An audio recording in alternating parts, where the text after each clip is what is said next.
Norse creation myths.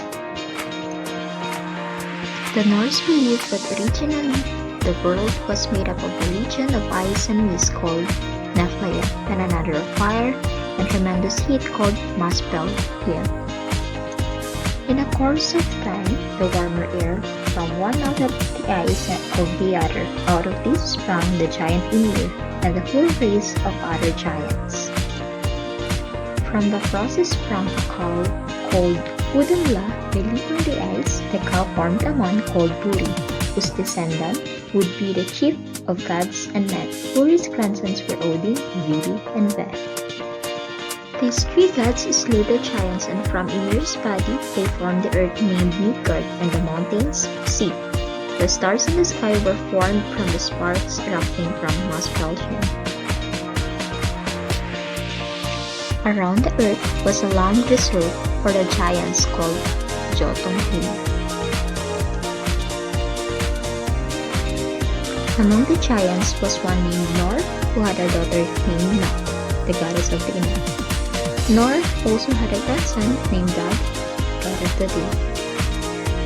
Between earth and heaven stretched a bridge to connect the two, which was called Bifrost.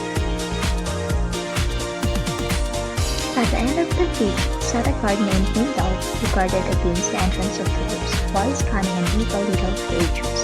In contrast to these evil creatures were the elves, who were beautiful and good to gods and men.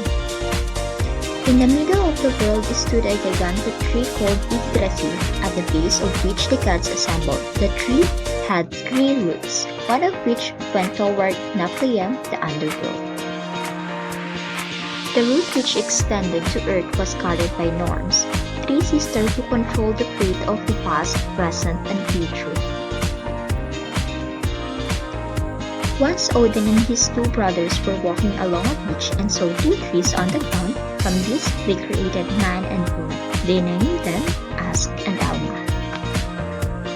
Odin and the other gods left Asgard, where Odin had a special place named Valhalla. Odin had a wife named Frigga. On the shoulders of Odin sat 2 ravens named Hugin and Munin. Odin ate no food, but instead drank a drink called mead. Another name for Odin was Woden, which is where Wednesday comes from. Odin and his wife had several children. One of these was Thor. His son had 3 great treasures: hammer, belt of strength, iron glove.